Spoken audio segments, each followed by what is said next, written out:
August 13ರಂದು Karnataka bandh ವಿಚಾರಕ್ಕೆ ಸಂಬಂಧಪಟ್ಟಂತೆ ತೀರ್ಮಾನವನ್ನು ಮಾಡಲಾಗಿದೆ. ಕಾವೇರಿಗಾಗಿ ಕರ್ನಾಟಕ ಬಂದ್ಗೆ ಕರೆಯನ್ನ ಕೊಡಲಾಗಿದೆ. ಇವತ್ತು ಕನ್ನಡ ಪರ ಸಂಘಟನೆಗಳ ಒಕ್ಕೂಟದವರೆಲ್ಲ ಸೇರ್ಕೊಂಡು ಸುಮಾರು 80ಕ್ಕೂ ಹೆಚ್ಚು ಸಂಘಟನೆಯವರು ಬೆಂಬಲವನ್ನ ವ್ಯಕ್ತಪಡಿಸಿದ್ರು. ವಾಟಾಳ್ ನಾಗರಾಜ್ ನೇತೃತ್ವದಲ್ಲಿ ನಡೀತಾ ಇದ್ದಂತ ಒಂದು ಸಭೆ. ವಾಟಾಳ್ ನಾಗರಾಜ್ ಮಾತನಾಡ್ತಿದ್ದಾರೆ, ನೋಡೋಣ. ಮನುಷ್ಯರು ಜೀವ ಮಾಡ್ತಕ್ಕಂಥವ್ರು, ಒಬ್ರಿಗೊಬ್ರು ಯುದ್ಧ ಮಾಡ್ತಕ್ಕಂಥದ್ದಲ್ಲ. ಆದರೆ ತಮಿಳುನಾಡಿನವರು ಮೊದಲಿಂದಲೂ ನಮಗೆ ತೀವ್ರವಾದಂಥ ತೊಂದರೆ ಕೊಟ್ಕೊಂಡೇ ಬಂದಿದ್ದಾರೆ. ನಾನು ತಮಗೆ ಹೇಳೋದಾದ್ರೆ 1967ರಲ್ಲಿ ನಾನು ಮೊದಲನೇ ಅಸೆಂಬ್ಲಿ ಮೆಂಬರ್. 1967 ನೀವು ಹುಟ್ಟೇ ಇರಲಿ. 1967ರಲ್ಲಿ ಅಸೆಂಬ್ಲಿ ಮೆಂಬರ್. ಬಹುಶಃ ನೀವು ಯಾರು ಗೊತ್ತಿರಲಿಲ್ಲ. 1967 ಅಸೆಂಬ್ಲಿ ಮೆಂಬರ್ ನೀವು ಹುಟ್ಟಿದ್ರಿ, ನಿಮ್ಗೇನು ಗೊತ್ತಿಲ್ಲ ಹುಟ್ಟಿದ್ರು. ಆಮೇಲೆ ನಿಜಲಿಂಗಪ್ಪನವರು ಅಧ್ಯಕ್ಷರು, ಮುಖ್ಯಮಂತ್ರಿ ಆ ದಿನಗಳು. ಆವಾಗ ಕರುಣಾನಿಧಿಯವರು ಬೆಂಗಳೂರು ಬಂದು ಮಾತುಕತೆ ಆಡಿ ನಿಜಲಿಂಗಪ್ಪನವ್ರ ಜೊತೆಯಲ್ಲಿ, ವೀರೇಂದ್ರ ಪಾಟೀಲ್ ಜೊತೆಯಲ್ಲಿ, ರಾಮಕೃಷ್ಣ ಹೆಗಡೆಯವರ ಜೊತೆಯಲ್ಲಿ ಪ್ರತಿ ಸಾರಿ ಮಾತನಾಡಿ ಪ್ರೀತಿಯಿಂದ ಅಭಿಮಾನದಿಂದ ತೀರ್ಮಾನ ತಗೊಳ್ತಾ ಇದ್ರು. ಅದಾದ ಮೇಲೆ ಬಹಳ ಒತ್ತಡ ಮಾಡಿ ತಮಿಳುನಾಡಿನವರು ಇದು ಮಾತುಕತೆ ಪ್ರಶ್ನೆ ಅಲ್ಲ, ಇದಕ್ಕೆ ನಿರ್ವಹಣಾ ಸಮಿತಿ ಮಾಡಲೇಬೇಕು ಅಂತೇಳಿ ತೀವ್ರ ಹಠ ಮಾಡಿದ್ರು. ಕೊನೆಯದಾಗಿ ಕರುಣಾನಿಧಿ ಜೆ.ಎಚ್. ಪಟೇಲ್ ಅವರ ಕಾಲದಲ್ಲೂ ಬಂದಿದ್ರು ಬಹಳ ಇದರಲ್ಲಿ. ಈ ಪರಿಸ್ಥಿತಿಯಲ್ಲಿ ಇವತ್ತು ಕರ್ನಾಟಕ ರಾಜ್ಯದಲ್ಲಿ ಕೃಷ್ಣರಾಜ ಸಾಗರದಲ್ಲಿ ನೀರಿಲ್ಲ. ನಮ್ಮ ರಾಜ್ಯದ ಮುಖ್ಯಮಂತ್ರಿ ಡಿ.ಕೆ. ಶಿವಕುಮಾರ್ ಹೇಳಿದರೆ ಖಂಡಿತ ಕುಡಿಯೋಕೆ ನೀರು ಮಾತ್ರ ಸಾಕು, ಯಾರು ಬೆಳೆಗಳಿಗೆ ನೀರು ತಗೊಳ್ಬೇಡಿ ಅಂತೇಳಿ ನಮ್ಮ ಬೆಳೆಗೆ, ನಮ್ಮ ರಾಜ್ಯದ ಬೆಳೆಗೆ, ನಮ್ಮ ರಾಜ್ಯದ ರೈತರಿಗೆ ನಮ್ಮ ಮುಖ್ಯಮಂತ್ರಿ ಹೇಳಿದ್ದಾರೆ. ಅಂದಮೇಲೆ ನಮಗೆ ನೀರಿಲ್ಲ ಅನ್ನೋದು 100ಕ್ಕೆ 100 ಖಾತ್ರಿ. ಈ ವಿಧಾನ ಸಮಿತಿಯವರು ಒಂದು ತಿಂಗಳ ಹಿಂದೆ ಬಿಡಬೇಕಾಗಿಲ್ಲ ಅಂದ್ರು. ಈಗ ಒಂದ್ಸಾರಿ ಹೇಳಿದ್ರು ನೀರು ಬಿಡಬೇಕು, ಒಂದು ದಿನಕ್ಕೆ 3500 ಕ್ಯೂಸೆಕ್ಸ್ ನೀರನ್ನ ಬಿಡಬೇಕು. ಸುಮಾರು 4.5 TMC ನೀರು ಆಗುತ್ತೆ. ಆಗ ನಮ್ಮ ಕೃಷ್ಣರಾಜ ಸಾಗರ ಸಂಪೂರ್ಣ ಮೈದಾನ ಆಗುತ್ತೆ. ಅದನ್ನ ನಾವು ಈಗ ಡಿ.ಕೆ. ಶಿವಕುಮಾರ್ ಅವರು ಈ ಆನೇಕಲ್ ಹತ್ರ ಸ್ಟೇಡಿಯಂ ಮಾಡಬೇಕು ಅಂತಿದ್ದಾರೆ. ಅದ್ರ ಬದಲು KRS ನಲ್ಲಿ ಸ್ಟೇಡಿಯಂ ಮಾಡ್ಬಿಟ್ಟು ಒಳ್ಳೆಯದು, ಯಾಕಂದ್ರೆ ನೀರೇ ನೀರಿಲ್ವಲ್ಲ. ಅದರಿಂದ ಇಂಟರ್ನ್ಯಾಷನಲ್ ಸ್ಟೇಡಿಯಂ ಮಾಡಿ ಬಂದಾಡಿ ಅಂತೇಳಿ ನಮ್ಮ ಹೆಣದ ಮೇಲೆ, ನಮ್ಮ ಸಮಾಧಿ ಮೇಲೆ ಇದು ಮಾಡಬೇಕು. ಈ ಮಧ್ಯ ವಿಜಯ್ ಮುಖ್ಯಮಂತ್ರಿಯನ್ನ ಇವರು ಕರೆದಿದ್ದಾರೆ. ಇವರು ಕರಿ ಅಂತ ಹೇಳಿದವರು ಯಾರು? ಒಂದು ಸಾಮಾನ್ಯವಾಗಿ ನಡವಳಿಕೆ ಇರುವುದು, ವಿತರಣಾ ಸಮಿತಿಯಿಂದ ಫೇಲ್ ಆಗಿ ಸುಪ್ರೀಂ ಕೋರ್ಟ್ಗೆ ಮನವಿ ಸಲ್ಲಿಸಿ ಸುಪ್ರೀಂ ಕೋರ್ಟ್ ಈ ಬಗ್ಗೆ ಒಂದು ತೀರ್ಮಾನ ತಗೊಂಡು ನೀವು ಇಬ್ಬರು ಮುಖ್ಯಮಂತ್ರಿಗಳು ಮಾತನಾಡಿ ಹಂಚಿಕೊಳ್ಳೋದಾದ್ರೆ ನಮ್ದೇನು ಬಾಧಕ ಇಲ್ಲ ಅಂತ ಹೇಳಿದ್ರೆ ಆಗ ಇವರಿಗೆ ಅವರು ಸೂಚನೆ ಕೊಟ್ಟಿದ್ರೆ ತಮಿಳುನಾಡು ಮುಖ್ಯಮಂತ್ರಿ ಕರ್ನಾಟಕ ಮುಖ್ಯಮಂತ್ರಿಗಳಿಗೆ ಸೂಚನೆ ಕೊಟ್ಟಿದ್ರೆ ಇವರು ಸೇರಬೇಕು. ಇಲ್ಲ ಇವರು ಸೇರಕ್ಕೆ ಆಗಲ್ಲ. ಇವರಾಗಿದ್ದವರು ಸೇರಬಾರ್ದು ಅಂತಕ್ಕಂಥ ಮನೋಭಾವನೆ ಇಲ್ಲ. ತೀರಾ ಮಿತಿಮೀರಿ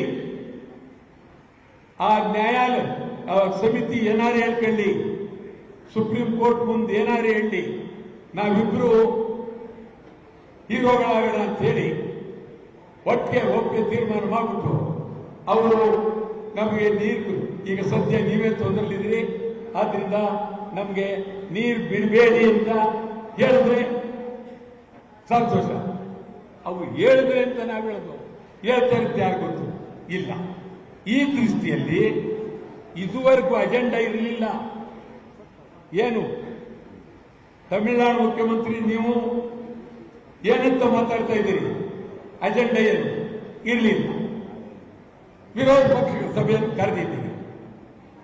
ಇದು ಬಹಳ ಗಂಭೀರವಾಗಿ ಈ ಮಾತು ಹೇಳ್ತಾ ಇದ್ದೀನಿ. ನಾನು ಸುಮಾರು 59-60ರಿಂದ ಹೋರಾಟ ಮಾಡ್ತಾ ಇದ್ದೀವಿ. ಯಾವುದೇ ವಿರೋಧ ಪಕ್ಷಗಳ ಸಭೆಯನ್ನು ಕರೆದಾಗ ಸರ್ಕಾರ, ಚುನಾಯಿತ ವಿರೋಧ ಪಕ್ಷಗಳು, ಚುನಾಯಿತ ಆಗದೇ ಇರತಕ್ಕಂಥವು, ಹೊರಗಡೆ ಇರ್ತಕ್ಕಂಥ ಕಮ್ಯುನಿಸ್ಟ್ ಪಾರ್ಟಿ ಲೆಫ್ಟ್ ರೈಟ್ ಇಬ್ಬರು ಅವರನ್ನ, ರೈತ ಸಂಘವರನ್ನ, ಕನ್ನಡ ಚಳವಳಿಯವರನ್ನ ಎಲ್ಲರನ್ನೂ ಕರೆದು ಆಗ ಅದಕ್ಕೆ ವಿರೋಧ ಪಕ್ಷದ ಸಭೆ ಅಂತಿತ್ತು. ಇದೇನಿತ್ತು? ಬಿಜೆಪಿ ಕಾಂಗ್ರೆಸ್ ಸಭೆ, ವಿರೋಧ ಪಕ್ಷ ಅಲ್ಲ. BJP, JDS, Congress. ನೀವು ಕನ್ನಡ ಪರ ಸಂಘಟನೆಗಳು ಕರೀಲಿಲ್ಲ, ರೈತ ಸಂಘಟನೆಗಳು ಕರೀಲಿಲ್ಲ, ಯಾವುದು ನೀರಾವರಿ ತಜ್ಞರನ್ನು ಕರೀಲಿಲ್ಲ, ಇದಕ್ಕಾಗಿ ಹೋರಾಟ ಮಾಡೋದು ಕರೀಲಿಲ್ಲ. ನೀವು 3 ಜನ ಸೇರಿ ನಂದಿನಿ ಹಾಲು ಕುಡಿದ್ಬಿಟ್ಟು ಹೊರಟ್ಬಿಟ್ರೆ ಇದು ವಿರೋಧ ಪಕ್ಷ ಆಗಕ್ಕೆ ಸಾಧ್ಯನಾ? ಖಂಡಿತ ಇದು ವಿರೋಧ ಪಕ್ಷ ಸಭೆಯಲ್ಲ.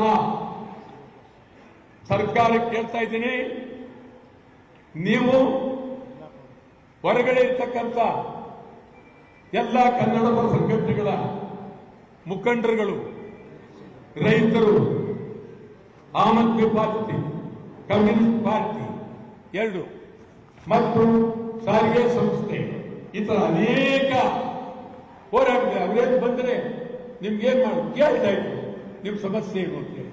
ಮತ್ತು ಬಹುಮುಖ್ಯವಾಗಿ ಮಂಡ್ಯ ರೈತರು, ಉತ್ತರ ಕನ್ನಡ ಎಲ್ಲರೂ ಕರಿಬೇಕಾಗಿತ್ತು. ಇಲ್ಲದಿದ್ರೆ ನಿಮ್ಮ ವಿರೋಧ ಪಕ್ಷ ಸಭೆ ಕರಿಬಾರ್ದು. ನಿಮಗೆ ನಿಜವಾಗ್ಲೂ ನೀವು ಕರೆಯದಿದ್ರೆ ತುರ್ತು ಶಾಸನ ಸಭೆ ಕರಿಬೇಕಾಗಿತ್ತು. ತುರ್ತು ಶಾಸನ ಸಭೆಯನ್ನ ನೀವು ಕರೆದು 2 ದಿನದಲ್ಲಿ ತೀವ್ರವಾಗಿ ಚರ್ಚೆ ಮಾಡಬೇಕಾಗಿತ್ತು. ಉತ್ತರ ಕರ್ನಾಟಕದಲ್ಲಿ ಮಹದಾಯಿ ಹೋರಾಟಗಾರಿದ್ದಾರೆ, ಬೆಳಗಾವಿ ಹೋರಾಟಗಾರರಿದ್ದಾರೆ, ಹೈದರಾಬಾದ್ ಕರ್ನಾಟಕದ ಹೋರಾಟಗಾರ. ಯಾರನ್ನು ನೀವು ಕರೆದೆ ಅಶೋಕ್, ಡಿ.ಕೆ. ಶಿವಕುಮಾರ್ ಮತ್ತು ಜೆಡಿಎಸ್ ನೀವು 3 ಜನನ್ನ ಸರಿ ಇಲ್ಲ. ಆ ಒಂದು ವಿರೋಧ ಪಕ್ಷ ಸಭೆಗೆ ಈ ನಾಡಿನ ಜನತೆ ಖಂಡಿತವಾಗಿ ನಾವು ಒಪ್ಪೋದಿಲ್ಲ. ಅದನ್ನ ನಾವು ವಿರೋಧ ಮಾಡ್ತೀವಿ. ಯಾವುದೇ ಕಾರಣಕ್ಕೂ ನಿಮ್ಮ ಈ ನಾಟಕೀಯ ವಿರೋಧ ಪಕ್ಷ, ಇದೊಂಥರ ಅವಿವೇಕದ ವಿರೋಧ ಪಕ್ಷದ ನಡೆಯನ್ನ ಒಪ್ಪೋದಿಲ್ಲ.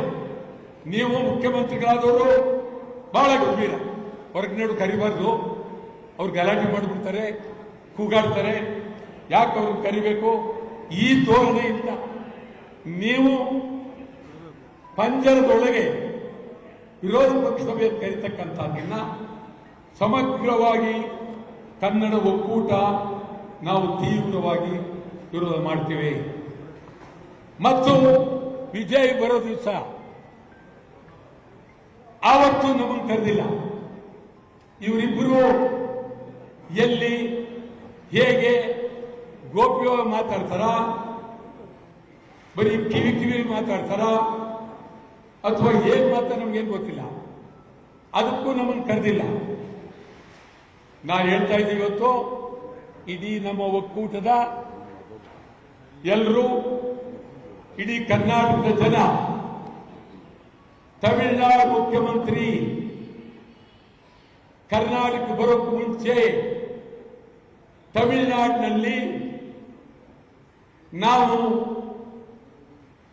ಸದ್ಯಕ್ಕೆ ಕರ್ನಾಟಕ ರಾಜ್ಯ ಕಣ್ಣೀರಲಿದ್ದಾರೆ, ನಾವು ನೀರಿಗಾಗಿ ಒತ್ತಾಯ ಮಾಡೋದಿಲ್ಲ, ಪ್ರೀತಿಯಿಂದ ಈ ಮಾತನ್ನ ಕರ್ನಾಟಕದ ಮುಖ್ಯಮಂತ್ರಿ DK ಶಿವಕುಮಾರ್ಗೆ ಹೇಳ್ಬಿಟ್ಟು ಹೋಗೋದಕ್ಕೆ ನಾನು ವಿಮಾನದಲ್ಲಿ ಬರ್ತೀವಿ ಅಂದ್ರೆ ಪ್ರೀತಿಯಿಂದ ನಾವು ಸ್ವಾಗತಿಸ್ತೀವಿ. ಇಲ್ಲ,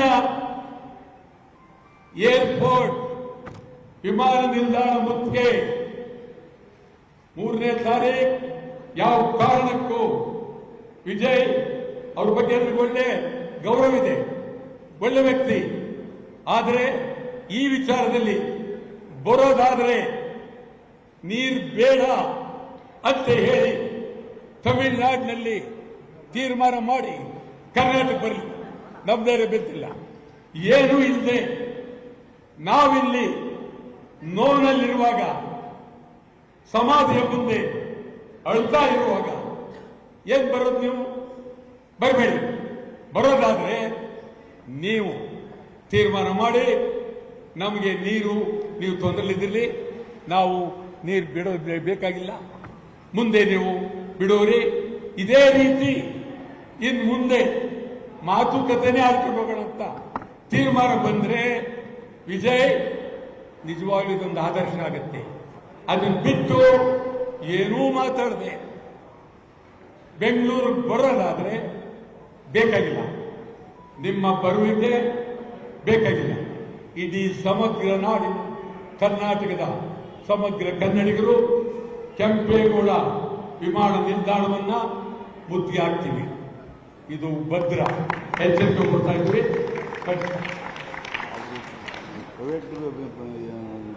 ಫ್ಲೈಟಲ್ಲಿ ಬಂದ್ರು ಅದೇ ಜಾಗಕ್ಕೆ ಹೋಗ್ತೀವಿ ಅಂತ ಅವರು ಯಾವ ರೀತಿ ಯಾರು ಬಿಡಲಿ, ಹೆಲಿಕಾಪ್ಟರ್ ಬಂದು ಬೇಕಾದ್ರೆ ಅವರು DK ಶಿವಕುಮಾರ್ ಮೇಲೆ ಇಳ್ಕೊಳ್ಳಿ, ನಮಗೆ ಅಭ್ಯಂತರ ಇಲ್ಲ. ಏರ್ಪೋರ್ಟ್ ಬಂದಾಗ ನಾವು ಏರ್ಪೋರ್ಟ್ಗೆ ಹೋಗ್ತೀವಿ, ನುಗ್ತೀವಿ. ಈ ಸರ್ಕಾರ ನಮ್ಮನ್ನ ಬಂಧಿಸಿ ಜೈಲ್ಗೆ ಹಾಕ್ತೀರಾ ಆಗಿ, ಅದ್ರ ಬಗ್ಗೆ ಬೇರೆ ಮಾತಿಲ್ಲ. ನಮ್ಮ ಹೋರಾಟ ನಿಮಗೆ ನಾನು ಹೇಳ್ತೀನಿ, ಬರೀ ಕಡಲೆಕಾಯಿ ತಿನ್ನಕ್ಕೆ ನಾವು ಕರೆದಿಲ್ಲ. ಕಾವೇರಿ ನೀರು ನಿರ್ವಹಣಾ ಮಂಡಳಿ ತೀರ್ಪನ್ನ ತೀವ್ರವಾಗಿ ತಿರಸ್ಕರಿಸುತ್ತೇವೆ. ನಮಗೆ ನೀರಿಲ್ಲ, ತಮಿಳುನಾಡಿಗೆ ನೀರು ಬಿಡುವ ಪ್ರಶ್ನೆ ಇಲ್ಲ. ಮೇಕೆದಾಟು ಯೋಜನೆ ಆಗಲೇಬೇಕು. ಮಹದಾಯಿ ಕಳಸಾ ಬಂಡೂರಿ ಕಾರ್ಯಗತ ಆಗಬೇಕು. ಬೆಳಗಾವಿ ಉಳಿಯಲೇಬೇಕು. MES ನಿಷೇಧ ಮಾಡಬೇಕು. ಗಡಿನಾಡು ಬೆಳಗಾವಿ ಅಭಿವೃದ್ಧಿ ಆಗಬೇಕು. ಕನ್ನಡಿಗರಿಗೆ ಉದ್ಯೋಗ ಕೊಡಬೇಕು. ಕನ್ನಡ ಮಾಧ್ಯಮ ಶಾಲೆಗಳಿಗೆ ಅನುದಾನ ನೀಡಬೇಕು. ಉತ್ತರ ಕರ್ನಾಟಕ ಅಭಿವೃದ್ಧಿ ಆಗಬೇಕು. ಕಲ್ಯಾಣ ಕರ್ನಾಟಕ ಅಭಿವೃದ್ಧಿ ಆಗಬೇಕು. ಆಲಮಟ್ಟಿ ಜಲಾಶಯ ಎತ್ತರ ಆಗಬೇಕು. ಕನ್ನಡದಲ್ಲೇ ನಾಮಫಲಕ ಇರಬೇಕು. ಕರ್ನಾಟಕದಲ್ಲಿ ಪರಭಾಷಾ ದಬ್ಬಾಳಿಕೆ ನಿಲ್ಲಬೇಕು. ಕರ್ನಾಟಕದಲ್ಲಿ ಪರಭಾಷಾ ಚಿತ್ರಗಳ ಬಹಿಷ್ಕಾರ ಆಗಬೇಕು. ಹಿಂದಿ ಬೇಡವೇ ಬೇಡ. ಬಿಡದಿ ಉಪನಗರ ಬೇಡವೇ ಬೇಡ. ಬಿಡದಿ ಉಪನಗರ ಬೇಡವೇ ಬೇಡ. ಆನೇಕಲ್ ಹಾಗೂ ಬಿಡದಿ ರೈತರ ಜಮೀನು ಕೈ ಬಿಡಿ. ಗಡಿನಾಡು ಅಂದ್ರೆ ಕಾಸರಗೋಡು, ಹೊಸೂರು, ತಾಳ್ವಾಡಿ, ಅಕ್ಕಲಕೋಟೆ, ಸೊಲ್ಲಾಪುರ, ಮಡಕಶಿರ, ಇದೆಲ್ಲ ಬೆಳಗಾವಿ ಕನ್ನಡ ಪರ ಹೊರಗಡೆ, ಹೊರನಾಡು ಕನ್ನಡ ಪರ ಕನ್ನಡ ಸಂಘಗಳು ಬೆಳೆಯೋದಕ್ಕೆ ವರ್ಷಕ್ಕೆ 500 ಕೋಟಿ ರೂಪಾಯಿ ಅನುದಾನ ಇಡಬೇಕು. ಬ್ಯಾಂಕುಗಳಲ್ಲಿ ಕನ್ನಡಿಗರಿಗೆ ಉದ್ಯೋಗ ಕೊಡಬೇಕು. ಯಾವುದೇ ಕಾರಣಕ್ಕೂ ಸರ್ಕಾರಿ ಶಾಲೆಗಳನ್ನು ಖಾಸಗೀಕರಣ ಮಾಡಬಾರದು. ಕನ್ನಡ ಶಾಲೆಗಳಲ್ಲಿ ಖಾಲಿ ಇರುವ ಹುದ್ದೆಗಳನ್ನು ಭರ್ತಿ ಮಾಡಿ, ಪೊಲೀಸರನ್ನು ಅವರವರ ಜಿಲ್ಲೆಗಳಿಗೆ ವರ್ಗ ಮಾಡಿ, ICSE CBSE ಪರೀಕ್ಷೆಗಳಲ್ಲಿ ಕನ್ನಡವನ್ನು ಕಡೆಗಾಣಿಸಿದ್ದೀರಿ. ಕನ್ನಡವನ್ನು ಉಳಿಸಬೇಕು. ಹಂಪಿ ಕನ್ನಡ ವಿಶ್ವವಿದ್ಯಾಲಯಕ್ಕೆ ಅನುದಾನ ಕೊಟ್ಟಿಲ್ಲ.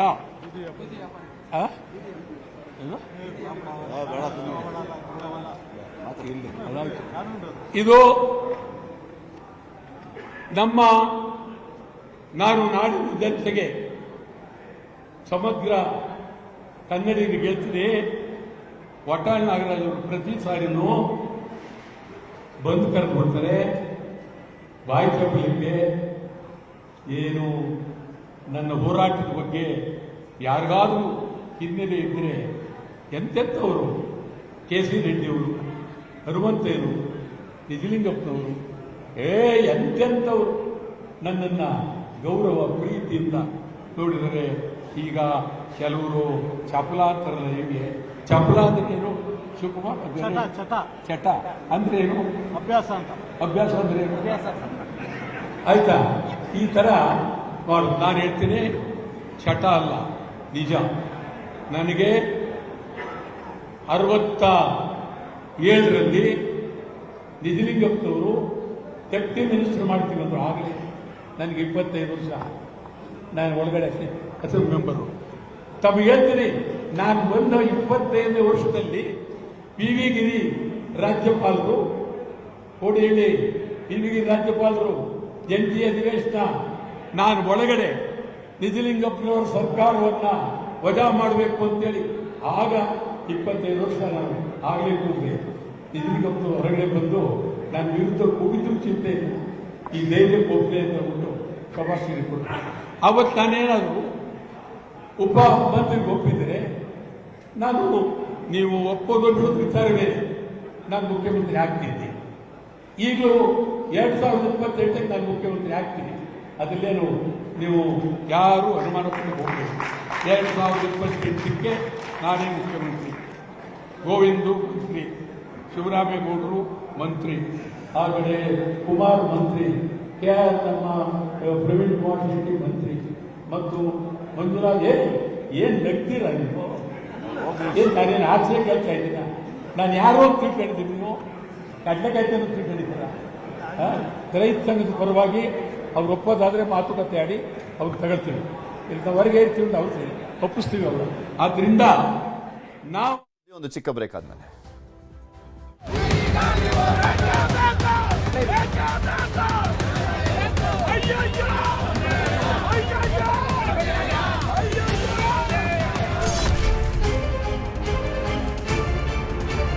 ವಿನಯ್ ಕುಲಕರ್ಣಿಗೆ ಹೈಕೋರ್ಟ್ ವಿಭಾಗೀಯ ಪೀಠ ಬಿಗ್ ರಿಲೀಫ್ ಅನ್ನು ಕೊಟ್ಟಿದೆ.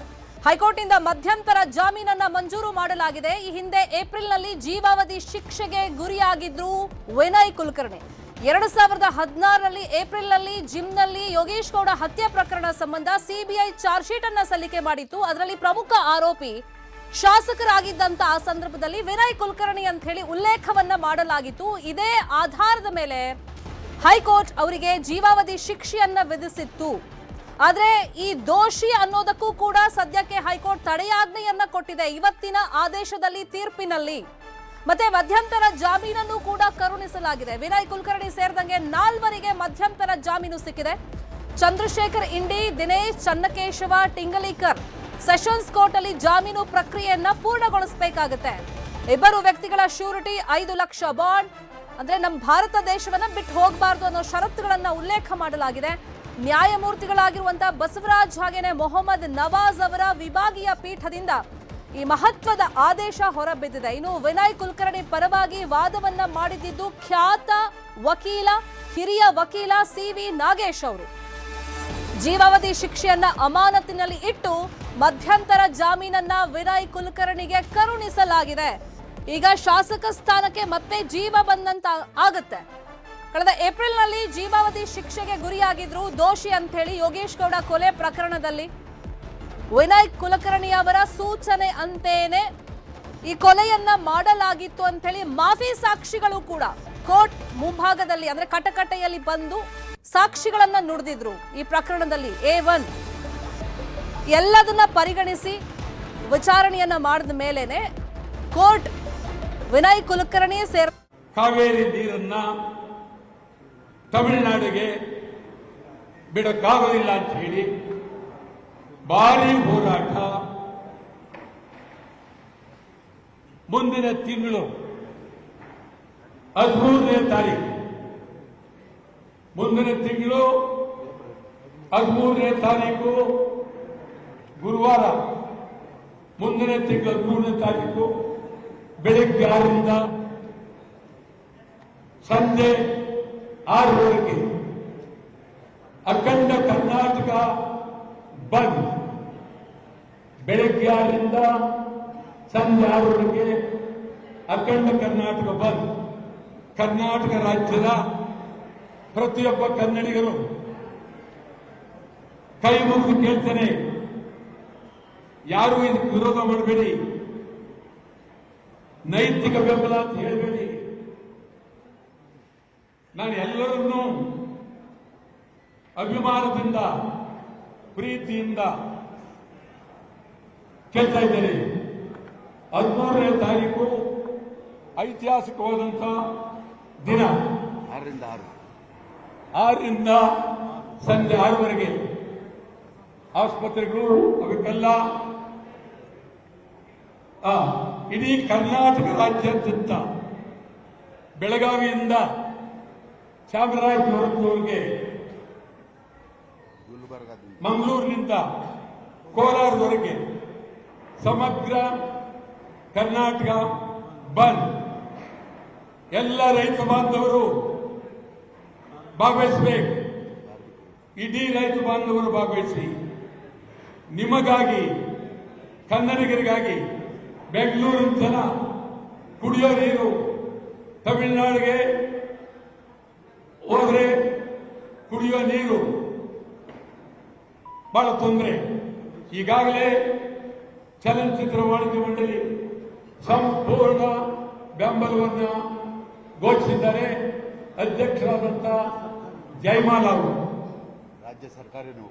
ರಾಜ್ಯ ಸರ್ಕಾರಿ ನೌಕರರು, ವಿದ್ಯಾರ್ಥಿಗಳು, ಕಾರ್ಮಿಕರು, ಕಾರ್ಪೊರೇಷನ್ ಕಾರ್ಮಿಕರು, ಹೋಟೆಲ್ ಸಂಘ, ಹೋಟೆಲ್ ಸಂಘದವರು, ಲಾರಿ ಮಾಲೀಕರ ಸಂಘ, ಆಟೋ ಚಾಲಕರು. ನಾವು ಹೋಟೆಲ್ ಮಾಲೀಕರಿಗೆ ಸಿಲಿಂಡರ್ಗಾಗಿ ಸಪೋರ್ಟ್ ಮಾಡಿದ್ದೇವೆ, ರಿಕ್ಷಾದವರು ಸಪೋರ್ಟ್ ಮಾಡಿದ್ದೀವಿ. ಮಾಡ್ತಾರೆ. ಪ್ರವೀಣ್ ಕುಮಾರ್ ಶೆಟ್ಟಿ ಹೇಳ್ತಾ ಇದ್ದಾರೆ, ಮಾಡ್ತಾರೆ. ಹೋಟೆಲ್ ಮಾಲೀಕರು ರಾವ್ ಅವರೆಲ್ಲ ನನ್ನ ಜೊತೆ ಚಳವಳಿ ಮಾಡ್ತಾ ಇದ್ರು, ಮಾಲೀಕರೆಲ್ಲ. ಅವರೆಲ್ಲರಿಗೂ ತೀವ್ರವಾಗಿ ನಾವು ಗಂಭೀರವಾಗಿ ಹೇಳ್ತಾ ಇದ್ದೀವಿ. ಇಡೀ ರಾಜ್ಯದ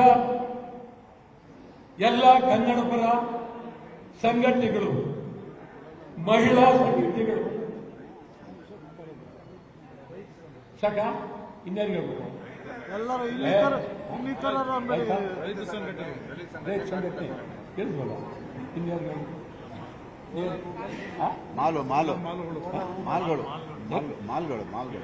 ಮಹಲ್ಗಳು, ಚಿತ್ರಮಂದಿರಗಳು,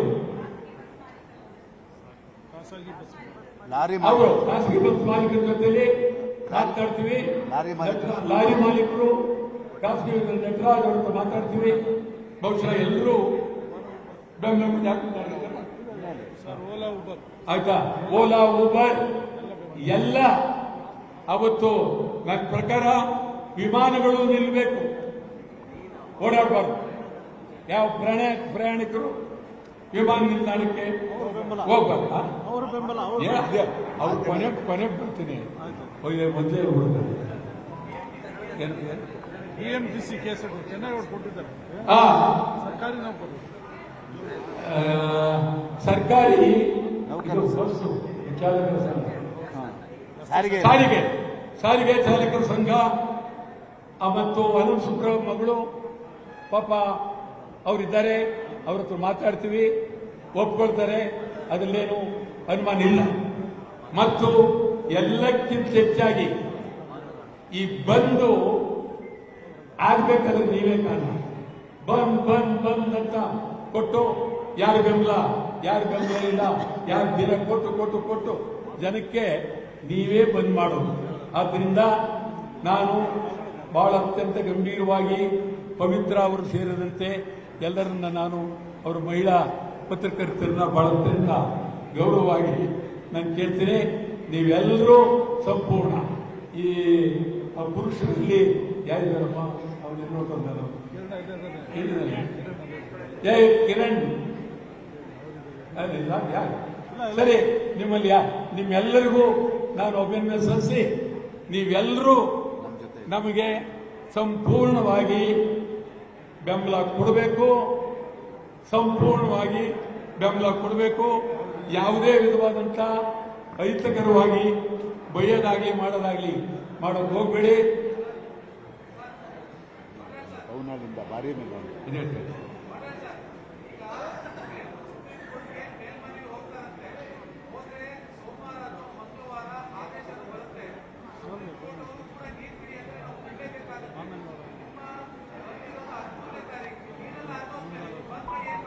ನಾವು ಯೋಚನೆ ಮಾಡಬೇಕಿದೆ ಮಾಡಿ ಅವರು ಸುಪ್ರೀಂ ಕೋರ್ಟ್ ಆದೇಶ ಹೊರಡಿಸಿದ್ರು, ನೀವು ಬಂದ್ ಮಾಡಿಬಿಟ್ಟು ಏನು ಮಾಡ್ತೀರಿ ಅಂತ ಇಲ್ಲ. ನಾವು ಮುಂದೇನಾಗುತ್ತೆ ಅಂತ ತಿಳಿದಿಲ್ಲ. ನಾವು ಇವತ್ತಿನ ಪರಿಸ್ಥಿತಿಯಲ್ಲಿ ಬಂದ್ ಮಾಡದೆ ವಿಧಾನ ಇಲ್ವೇ ಇಲ್ಲ, ಬಂದ್ ಮಾಡಲೇಬೇಕು. ಸುಪ್ರೀಂ ಕೋರ್ಟ್ ಏನಾಗುತ್ತೆ ಆಮೇಲೆ ಅದನ್ನು ನಾವು ಗಮನಿಸ್ತೀವಿ, ಅದ್ರ ಬಗ್ಗೆ ಬೇರೆ ಮಾತೇ ಇಲ್ಲ. ಆಮೇಲೆ ದಯಮಾಡಿ ತಿಂಡಿ ಇದೆ, ಕಾಫಿ ಇದೆ, ಎಲ್ಲರೂ ಬರೀ ಇದೇನಾಗುತ್ತೆ. ಆಗಸ್ಟ್ 13ಕ್ಕೆ ಕರ್ನಾಟಕ ಬಂದ್ನ ವಿಚಾರಕ್ಕೆ ಸಂಬಂಧಪಟ್ಟಂತೆ ವಾಟಾಳ್ ನಾಗರಾಜ್ ಅವರು ಘೋಷಣೆ ಮಾಡಿದ್ರು. ಎಲ್ಲ ಸಂಘಟನೆಗಳು ಕೂಡ ನಮಗೆ ಬೆಂಬಲವನ್ನ ಕೊಟ್ಟಿದ್ದಾವೆ ಅನ್ನುವಂಥದ್ದನ್ನ ಹೇಳ್ತಾ ಇದ್ದಾರೆ. ಹಾಗೆ ಸರ್ವಪಕ್ಷ ಸಭೆಗೆ ಕನ್ನಡ ಪರ ಸಂಘಟನೆಯವರನ್ನ, ರೈತರನ್ನ ಕರೆದಲೇ ಇರುವಂತ ವಿಚಾರಕ್ಕೆ ಸಂಬಂಧಪಟ್ಟಂತೆ ಕೂಡ ಆಕ್ರೋಶವನ್ನ ವ್ಯಕ್ತಪಡಿಸಿದ್ರು. ಹಾಗೆ ವಿಜಯ್ ಸಭೆಗೂ ಕೂಡ ಯಾವ ಕಾರಣಕ್ಕೆ ಕರೆದಿದ್ದಾರೆ, ಏನು ಎತ್ತ ಅನ್ನುವಂಥದ್ರ ಬಗ್ಗೆ ಗೊತ್ತೇ ಇಲ್ಲ, ನಮ್ಮನ್ನು ಕೂಡ ಆಹ್ವಾನಿಸಬೇಕಾಗಿತ್ತು, ಆಹ್ವಾನಿಸಿಲ್ಲ ಅನ್ನುವಂಥದ್ರ ಬಗ್ಗೆನೂ ಕೂಡ ಅಸಮಾಧಾನವನ್ನ ಹೊರಹಾಕಿದ್ರು ವಾಟಾಳ್ ನಾಗರಾಜ್ ಅವರು. ಆಗಸ್ಟ್ 13ನೇ ತಾರೀಕು ಬೆಳಗ್ಗೆ 6 ಗಂಟೆಯಿಂದ ಸಂಜೆ 6 ಗಂಟೆವರೆಗೂ ಕರ್ನಾಟಕ ಬಂದ್ ಅನ್ನ ಮಾಡಲಾಗುತ್ತೆ ಅಂತ ಸ್ಪಷ್ಟಪಡಿಸಿದ್ದಾರೆ. ವಿಮಾನ ಹಾರಾಟ ಕೂಡ ಆಗಬಾರ್ದು, ವಿಮಾನ ನಿಲ್ದಾಣ ಮುತ್ತಿಗೆ ಹಾಕ್ತೀವಿ ಅಂತೆಲ್ಲ ಹೇಳಿದ್ದಾರೆ ವಾಟಾಳ್ ನಾಗರಾಜ್.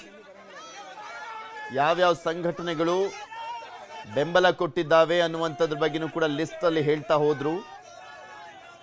ಅದರ ಜೊತೆಗೆ ಬಿಡದಿ ಟೌನ್ಶಿಪ್ ವಿಚಾರವನ್ನ ಪ್ರಸ್ತಾಪ ಮಾಡಿದ್ರು. ಆನೇಕಲ್ನಲ್ಲಿ ಆಗ್ತಾ ಇರುವಂತ ಒಂದು ಜಮೀನು ವಶಪಡಿಸಿಕೊಳ್ಳಿಕ್ಕೆ ಮುಂದಾಗಿರುವಂತದ್ರ ಬಗ್ಗೆನೂ ಕೂಡ ಅವರು ಪ್ರಸ್ತಾಪವನ್ನ ಮಾಡಿದ್ರು. ಎಲ್ಲವನ್ನೂ ಸೇರಿಸ್ಕೊಂಡಿದ್ದಾರೆ ತಮ್ಮ ಬಂದ್ ವಿಚಾರದಲ್ಲಿ. ಆಗಸ್ಟ್ 13ಕ್ಕೆ ದೊಡ್ಡ ಮಟ್ಟದಲ್ಲಿ ಹೋರಾಟ ಮಾಡ್ತೀವಿ ಅಂತ ಕರೆ ಕೊಟ್ಟಿದ್ದಾರೆ. ಆಟೋ ಚಾಲಕರ ಸಂಘ, ಸಾರಿಗೆ ನೌಕರರ ಸಂಘ, ಎಲ್ಲ ಕನ್ನಡ ಪರ ಸಂಘಟನೆಗಳು, ರೈತ ಸಂಘಟನೆಗಳು ಬೆಂಬಲವನ್ನ ಕೊಟ್ಟಿದ್ದಾವೆ ಅನ್ನುವಂಥದ್ದು ವಾಟಾಳ್ ನಾಗರಾಜ್ ಅವರ ಹೇಳಿಕೆ. 13ರ ಹೊತ್ತಿಗೆ ಏನೇನಾಗುತ್ತೆ ಕಾದ್ ನೋಡ್ಬೇಕು. ರಾಜ್ಯದಲ್ಲಿ ಒಳ್ಳೆ ಮಳೆ ಬಂದ್ರೆ ಯಾವ ಸಮಸ್ಯೆನೂ ಕೂಡ ಇರೋದಿಲ್ಲ. ಬರದೇ ಇದ್ರೆ ಎಲ್ಲವೂ ಸಮಸ್ಯೆನೆ. ಕುಡಿಯೋ ನೀರಿಗೂ ಸಮಸ್ಯೆ, ಡ್ಯಾಮ್ಗಳಲ್ಲೂ ನೀರಿರೋದಿಲ್ಲ. ಸುಪ್ರೀಂ ಕೋರ್ಟ್ನಲ್ಲಿ ಅಷ್ಟೊತ್ತಿಗೆ ಏನೇನಾಗೋಗಿರುತ್ತೋ ಕಾದ್ ನೋಡ್ಬೇಕು. ಸುಪ್ರೀಂ ಕೋರ್ಟ್ನಲ್ಲಿ ಏನಾದರೂ ರಾಜ್ಯದ ಪರವಾಗಿ ತೀರ್ಪು ಬಂದ್ರೆ ಒಳ್ಳೇದು.